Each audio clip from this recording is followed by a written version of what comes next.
सो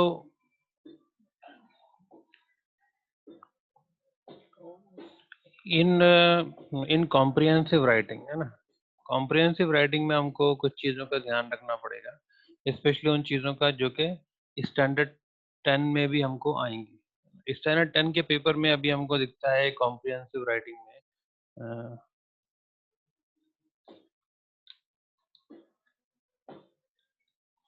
comprehensive writing में हमको दिखता है स्टैंडर्ड 10 में कि पढ़ाया गया है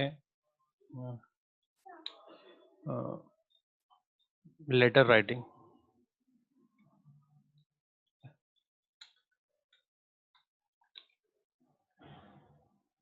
ठीक है, और लेटर राइटिंग में हमको फॉर्मल और इनफॉर्मल दोनों ही देखने होंगे। ठीक है, इसके बाद आता है लेटर राइटिंग के बाद email writing. Email writing is only formal है ना, इसमें फॉर्मल इनफॉर्मल वाला फर्क नहीं है, तो वो कोई इशू नहीं है हमारे लिए। ईमेल राइटिंग तो जिसको भी हम करते हैं वो फॉर्मल अंदाज में ही होती है, ईमेल राइटिंग में इनफॉर्मल पे नहीं होता है। हाँ, ये है अपनी जगह पर कि अभी जो है ईमेल का यूज जो है बहुत ही नॉर्मल हो गया है ना।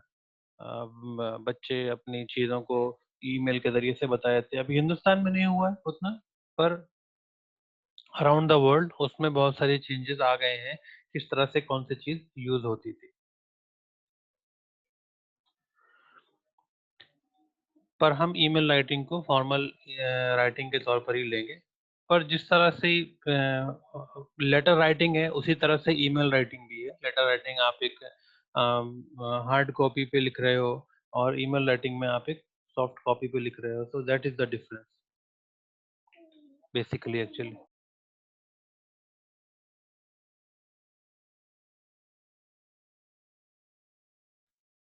Then we will have uh, advertisement writing.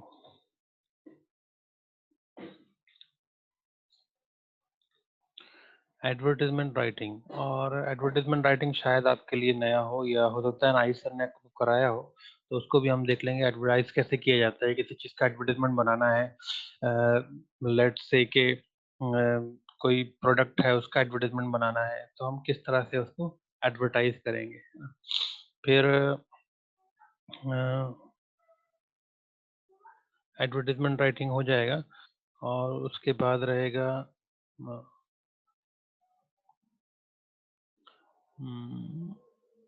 Notice writing.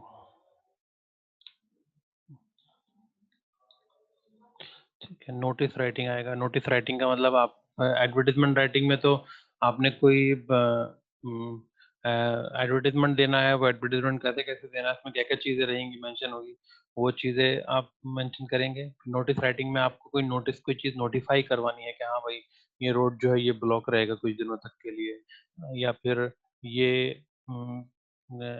एक प्रोग्राम होने वाला है उसका नोटिफाई करवाना है ना, तो वो सब चीज़ें जो है आप नोटिस राइटिंग के जरिए से बताते हैं। फिर नोटिस राइटिंग के बाद आता है रिपोर्ट राइटिंग।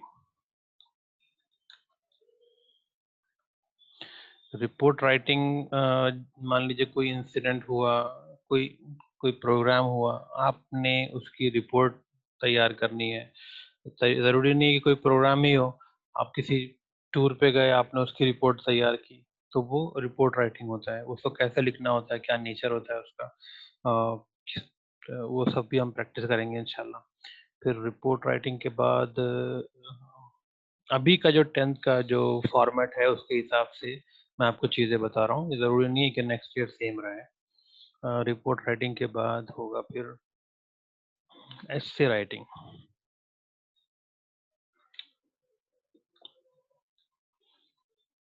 और एस्से राइटिंग तो थोड़ा लंबा होता है ना, तो थोड़ा उसमें ध्यान देना पड़ेगा आपको कि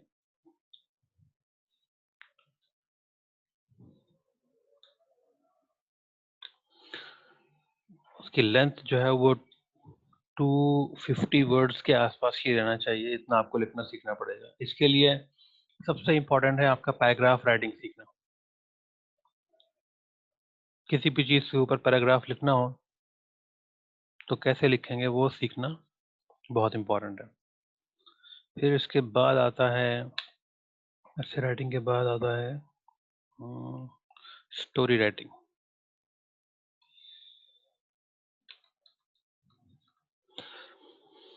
स्टोरी राइटिंग में आपको हो सकता है कि प्रॉम्प्ट्स दे दिए जाएं, बहुत कुछ ऑप्शंस दे दिए जाएं कि हाँ ये ऑप्शंस हैं आपके, है ना।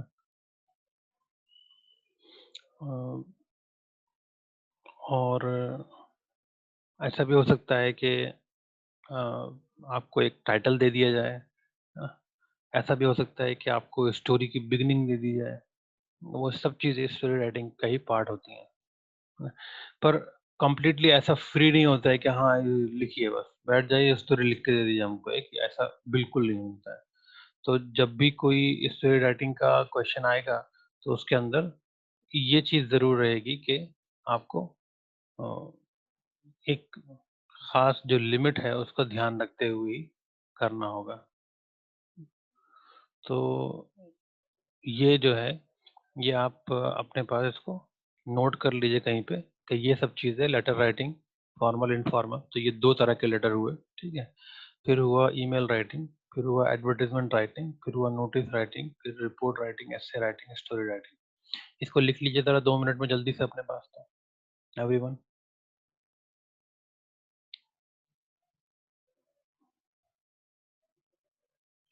हर्ष, आपने लिख लिया? लिख लीजिए।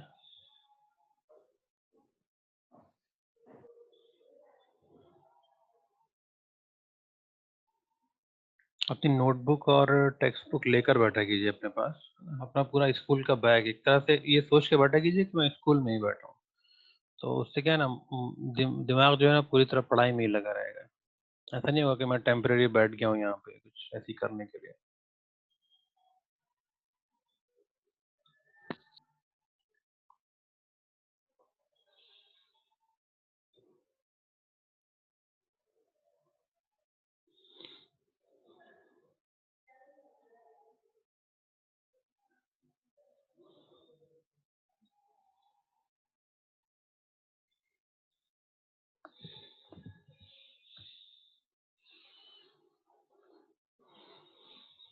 जब सब लोग लिख लें तो मुझे कमेंट में यस लिख कर बता दें, चैट में।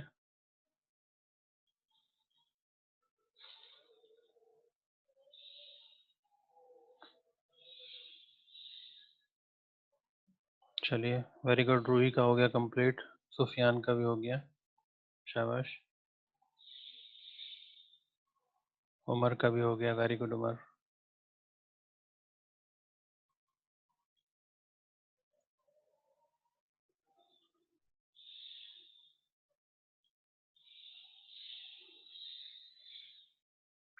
अब्दुल रज़ाक ने भी कंप्लीट कर लिया, वेरी गुड। सनवर, रजील, अ, हसनैन, अर्श, फिदा हुसैन, चलिए अर्श ने भी कंप्लीट कर लिया, गुड। अच्छी स्पीड है आप लोगों की माशाल्लाह, जल्दी कर ले रहे हैं। कंप्लीट कीजिए, बाकी लोग भी जल्दी लिख के मुझे यस लिख के भेजिए तो हम आगे बढ़े।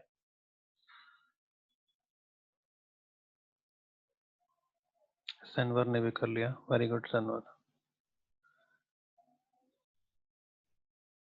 फिदा ने भी कर लिया, राजिल ने भी कर लिया, शाबाश। हसनैन ने भी कर लिया, माशाल्लाह। चलिए, सबका हो गया। अब आगे बढ़ते हैं। ये तो था हमारा कॉम्प्रिहेंसिव राइटिंग कहते हैं इसको, इसकी हेडिंग डाल लीजिए, कॉम्प्रिहेंसिव राइटिंग।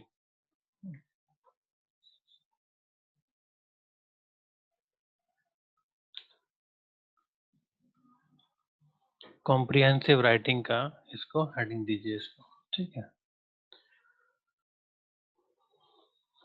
कॉम्प्रिहेंसिव राइटिंग का मतलब एक तो होता है सिर्फ राइटिंग, लिखना सीखना, लिखने की कला, और एक होता है अच्छी तरह लिखना। तो कॉम्प्रिहेंसिव राइटिंग में मतलब आप एक बात को एक पैराग्राफ में कह सकते हो, एक खास अंदाज में कह सकते हो, एक लेटर की फॉर्म में, एक ईमेल की फॉर्म में, है ना। कोई एडवर्टाइजमेंट करना हो तो आप एडवर्टाइज कर सकें, तो वो अपनी बात को कहने का जो सही ढंग है, किस हिसाब से कौन-सी बात कहनी है, वो सीखना कॉम्प्रिहेंसिव राइटिंग होता है। अपनी राइटिंग को कॉम्प्रिहेंसिव करना।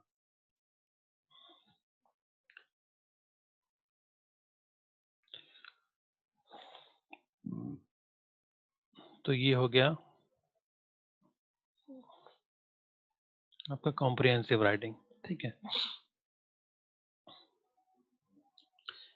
अब दूसरी चीज़ देख लेते हैं कि हम ग्रामर में इंशाल्लाह क्या-क्या देख रहे होंगे। ग्रामर में जो पढ़ चुके हैं हम उसका रिवीजन नहीं करेंगे, है ना? जो नहीं पढ़ा है हम उसी को देखेंगे।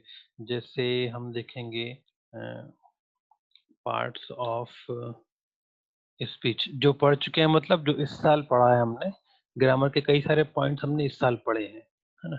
उनको हम दोबारा से नहीं करेंगे कि हाँ, चलो इसको और अच्छी तरह से कर लेते हैं। पर हम जो पिछले सालों में आपने पढ़ा है उसको हम पढ़ने वाले हैं क्योंकि ये ओवरऑल इंग्लिश में हमारे काम में आता है। पार्ट्स ऑफ स्पीच हो गया। पार्ट्स ऑफ स्पीच क्या-क्या होते हैं कोई बता सकता है मुझे? कोई भी अनम्यूट कीजिए अपने आप को और बताइए। पार्ट्स ऑफ स्पीच किसे कहते हैं?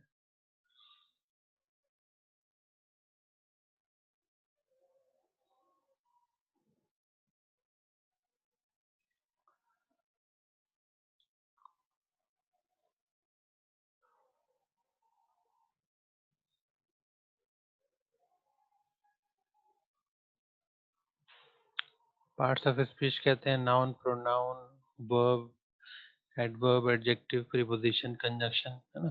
ये सब पार्ट्स ऑफ स्पीच कहलाते हैं ना, स्पीच के पार्ट होते हैं, जो भी सेंटेंस हम बोलते हैं, उसमें कोई ना कोई वर्ड इस तरह से हो जाता है कि कोई नाउन होगा, कोई प्रोनाउन होगा, कोई वर्ब होगा, कोई एडजेक्टिव होगा, कोई एडवर्ब होगा, कोई प्रीपोजिशन होगा, कोई कंजंक्शन होगा, है ना?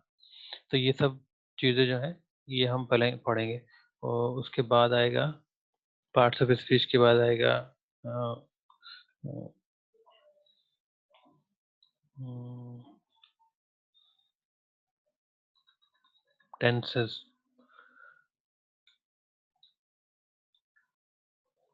ठीक है, टेंसेस में हम टेबल ऑफ टेंसेस से शुरू करेंगे, जो हमने स्टैंडर्ड 5th में 6th में भी पढ़ी होगी आपने। तो उसके अंदर आपको टेबल बनाई जाती थी कि हाँ प्रेज़ेंट सिंपल है तो उसकी क्या रिक्वायरमेंट है, प्रेज़ेंट कंटीन्यूअस है तो उसकी क्या रिक्वायरमेंट है। उसके बाद फिर हम इसके ऊपर बढ़े लेकिन हम थोड़ा तेज़ बढ़ेंगे इसके ऊपर। तो पहले दिन हम टेबल ऑफ टेंसेस कर लेंगे, तो फिर दूसरे दिन हम डायरेक्ट टेंसेस को समझना शुरू कर देंगे कि इस टेंस में कैसे बनेगा, ये टेंस कैसे बनेगा, ठीक है?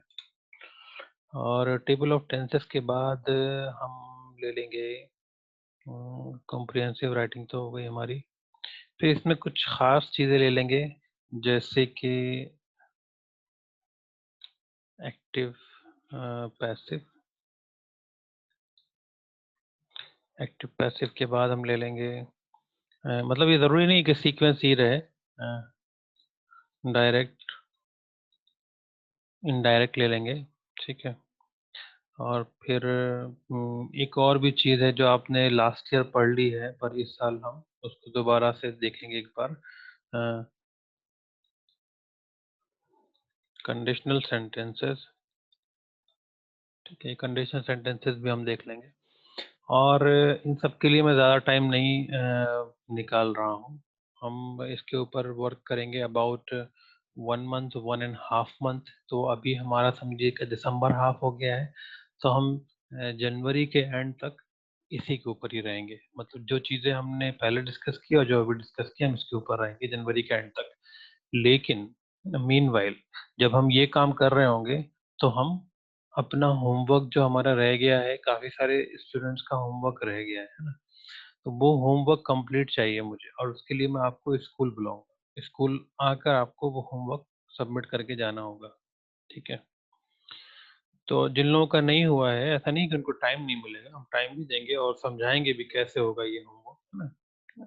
होमवर्क कंप्लीट करेंगे तो असल में ये तय होगा कि अ, आपको समझ में आया चैप्टर, ठीक है? फिर ये ग्रामर वाला पोर्शन भी चलता रहेगा, इसके अंदर भी कुछ होमवर्क आपको ऑन द डेली बेसिस मिला करेगा, है ना? तो इसका भी ध्यान रखना है आपको कि इसके ऊपर भी आपका फ़ोकस रहे और जो रिमेनिंग वर्क है आपका, अगर नहीं है तो बहुत अच्छी बात है ना?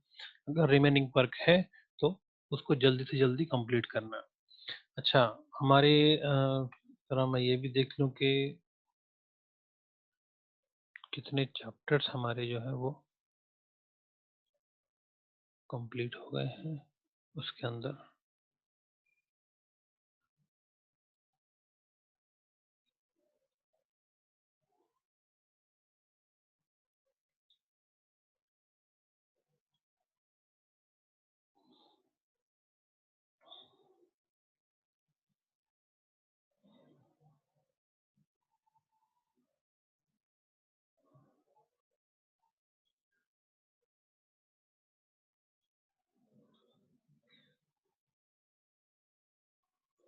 तो स्टूडेंट्स इसको भी नोट कर लीजिए अपने पास, ये जो अभी मैंने लिखा है ग्रामर में, हम स्टडी करने वाले हैं पार्ट्स ऑफ स्पीच की, टेंसेस की, एक्टिव पैसिव की, डायरेक्ट इनडायरेक्ट और कंडीशनल सेंटेंसेस की। तो ये अपने पास नोट डाउन कर लीजिए इसको, उसके बाद फिर हम स्क्रीन चेंज करते हैं। मैं इसके लिए आपको 2-3 मिनट दे देता हूँ लिखने के लिए, 2 मिनट काफ़ी होंगे आई थिंक।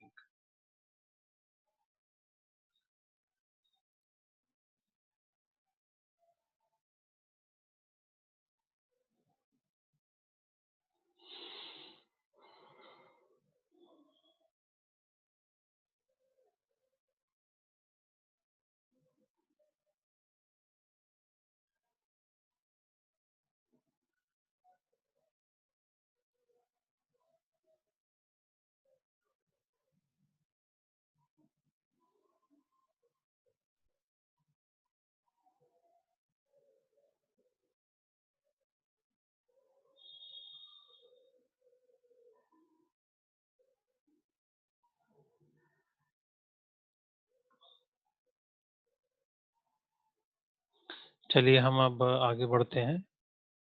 ठीक है, मुझे उम्मीद है ये लिख लिया होगा आप लोगों ने।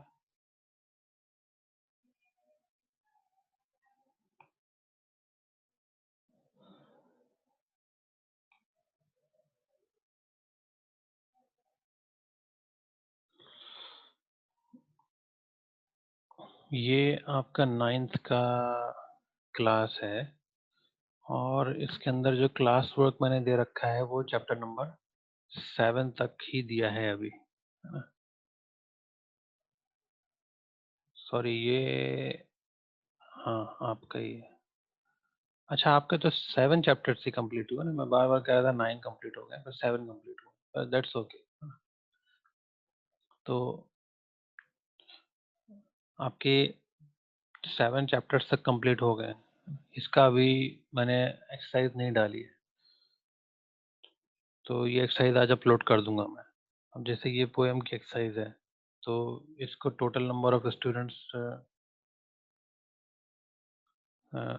चैप्टर नंबर 6 में भी मैंने एक्सरसाइज नहीं डाली है आई थिंक अभी तक। तो ये जो एक्सरसाइजेज आपकी रह गई हैं, वो एक्सरसाइजेज आपको कंप्लीट कर लेनी है ना? इसकी एक्सरसाइज रह गई है, अभी मैंने डाली ही नहीं है ना। यूनिट नंबर 5 की एक्सरसाइज यहाँ डाली हुई है। तो इसको कितने लोगों ने कर लिया है? देखिए 3 लोगों ने अभी तक सबमिट किया है ये काम, चैप्टर नंबर 5 का। फिर चैप्टर नंबर 4 का 4 लोगों ने कंप्लीट किया। ये आप लोगों के लिए बिल्कुल सही नहीं है बेटा।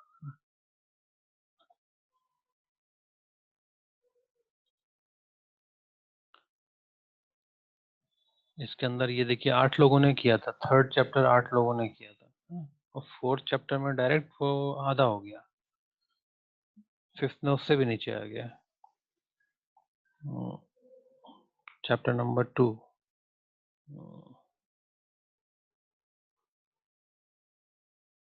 देखिए यहाँ उससे ज़्यादा है, 8 से भी ज़्यादा है। तो आप लोगों का पार्टिसिपेशन पहले तो बहुत अच्छा रहा है ना। ये अचानक ये अभी इन दिनों में, पिछले कुछ दिनों में ये नीचे चला गया। तो मैं आपको फ़ोन कर कर के इस चीज़ को रिमाइंड कराऊँगा कि आपका कुछ होमवर्क है, जो आपको करना है, ठीक है? तो अपने होमवर्क पर ध्यान दीजिए। होमवर्क जो है वो हमारी जो नॉलेज है, जो भी हमने सीखा है उसको रिटेन रखता है ना?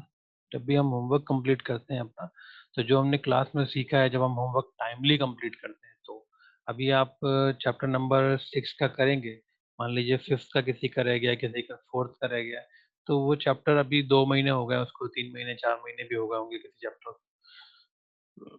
उसको याद करना बहुत मुश्किल होगा कि आपने क्या किया। ठीक है? तो ये तो रही हमारा डिस्कशन कि हम होमवर्क वगैरह भी चेक करने वाले हैं, और हम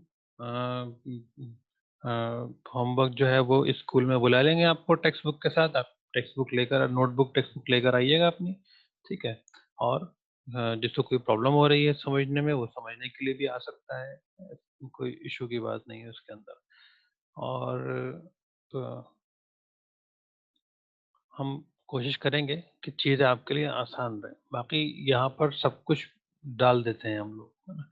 और अगर कोई चीज़ नहीं समझ में आती है, कोई चीज़ नहीं खबर पड़ती है कि ये कहाँ मिलेगी, तो एक बार पूछ लीजिए, कंसल्ट कर लीजिए कि सर ये कहाँ मिलेगी। बाकी मैं उसका लिंक भी शेयर कर दूँगा, जो मेरी जो प्लेलिस्ट बनाऊँगा उसका लिंक भी शेयर कर दूँगा आपके साथ। वो लिंक भी आपको अवेलेबल हो जाएगा इंशाल्लाह जल्दी। अब मुझे ये सजेस्ट कीजिए आप लोग कि अ अगर हम शुरू करते हैं कल से, तो हम ग्रामर से शुरू करें कि कॉम्प्रिहेंसिव से शुरू करें?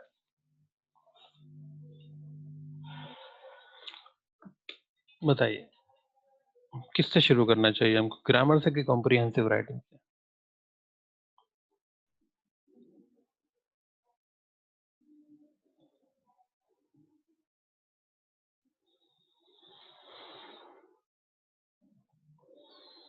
बताइए भाई, I am giving you the power to decide.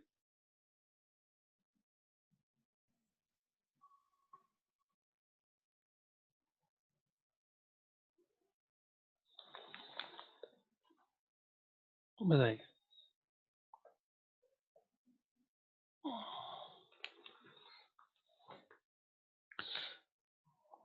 आपको बताना है मुझे कि कैसे पढ़ना चाहते हैं आप?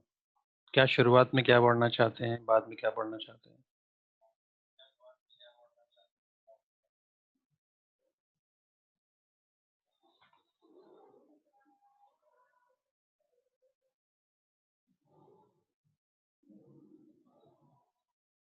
बताइए।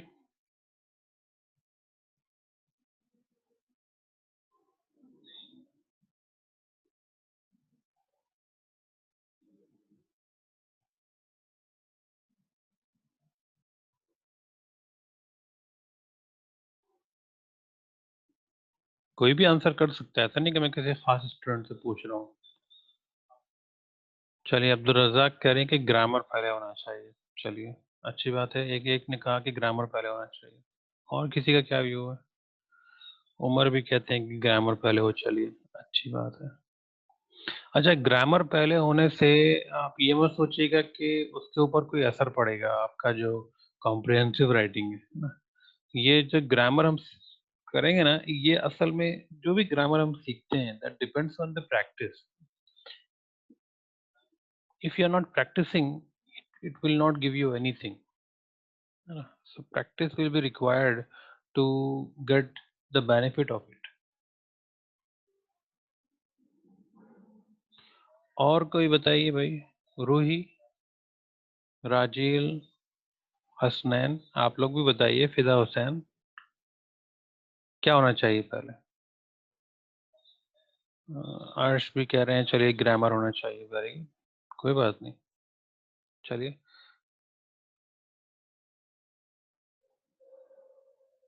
तो फिर हम लोग ग्रामर से ही शुरू करते हैं। ठीक है? तो आज की क्लास में हमको सिर्फ यही डिस्कस करना था कि हम आगे आने वाले दिनों में क्या पढ़ने वाले हैं, और क्या-क्या पॉइंट्स रहेंगे उसके अंदर, और ये आप लोगों से पूछना था कि हम कैसे शुरुआत कैसे करें। तो राजील, फिदा, रूही, अ, अर्श, उमर, अब्दुल रज़ाक, सबका कहना है कि हमको ग्रामर से ही शुरू करना चाहिए। तो अगर आप भी कहते हैं तो हम ग्रामर से ही शुरू करेंगे ना। पर ग्रामर में भी और कॉम्प्रिहेंसिव राइटिंग में भी, दोनों में ही एक चीज़ का आपको ध्यान रखना पड़ेगा कि आपको होमवर्क के ऊपर फ़ोकस रहना पड़ेगा ना। होमवर्क में अगर प्रॉब्लम आती है, कमी रहती है, तो उसमें ये हो जाएगा कि फिर आप सीख नहीं पाएँगे। और फिर एक और भी प्रॉब्लम मुझे दिख रही है आपकी क्लास में, वो ये कि आपका क्लास शुरू होता है 8:30 पर, तो 8:30 पर 2 लोग एंटर होते हैं क्लास में, एक ही स्टूडेंट एंटर होता है। ऐसा लगता है कि आएँगे नहीं, 2-4 मिनट तक कोई नहीं आता है। फिर 8:35, 8:40 ना, some students came today at 8:45. उसके बावजूद भी स्ट्रेंथ ऐसा नहीं है कि हमारी बहुत ज़्यादा है, स्ट्रेंथ उतनी ही है हमारी। 10-11 तक ही 9, अब आज तो हमारी स्ट्रेंथ जो है वो 8 है। स्टूडेंट 8 स्टूडेंट हैं इसके अंदर, बाकी 2 मेरी आईडीज़ हैं। तो आप लोग अगर पढ़ने के लिए आ रहे हैं तो 8:30 बजे आ जाइए, है ना? सिर्फ ऐसा तो है नहीं कि माँ-बाप को दिखाने के लिए बैठ रहे हैं कि हाँ भाई मैं पढ़ने के लिए बैठा हूँ। तो जब आप पढ़ने के लिए आ रहे हैं तो टाइम से आइए, है ना? ताकि पूरे टाइम का यूटिलाइज़ेशन हो सके। तो कल से हम इंशाल्लाह ग्रामर से शुरू करेंगे, और ग्रामर में जो सबसे पहली चीज़ हम पढ़ने वाले हैं वो है जो सबसे पहला पॉइंट मैंने लिखवाया था, पार्ट्स ऑफ स्पीच। ठीक है? पार्ट्स ऑफ स्पीच में हम देखेंगे कि क्या-क्या चीज़ें होती हैं, और फिर उनकी डेफिनेशंस को देख लेंगे, है ना? कुछ एग्ज़ाम्पल्स वगैरह हम देख लेंगे, सेंटेंसेस में उनको आइडेंटिफ़ाई कर लेंगे कि हाँ भाई ये क्या चीज़ है, ये क्या चीज़ है, ये क्या चीज़ है। ठीक है? चलिए, तो आज के लिए बस इतना ही। Thank you very much everyone for joining and participating, for letting me know कि आप ग्रामर पहले पढ़ना चाहते हैं ना। कुछ लोगों ने अपनी जो अब नोटबुक लेकर बैठा कीजिए, ये सबसे इम्पोर्टेंट चीज़ होगी, नोटबुक लेकर बैठना होगी आपके साथ। ठीक है? तो थैंक यू वेरी मच। अस्सलाम वालेकुम, see you in the next live class, you can leave with सलाम। अस्सलाम अस्सलामुअलैकुम वरहमतुल्लाहि वबरकातुहू। वालेकुम अस्सलाम वरहमतुल्लाहि वबरकातुहू। वालेकुम वरहमतुल्लाहि वबरकातुहू। वालेकुम अस्सलाम वरहमतुल्लाह। अस्सलाम वालेकुम एवरीवन।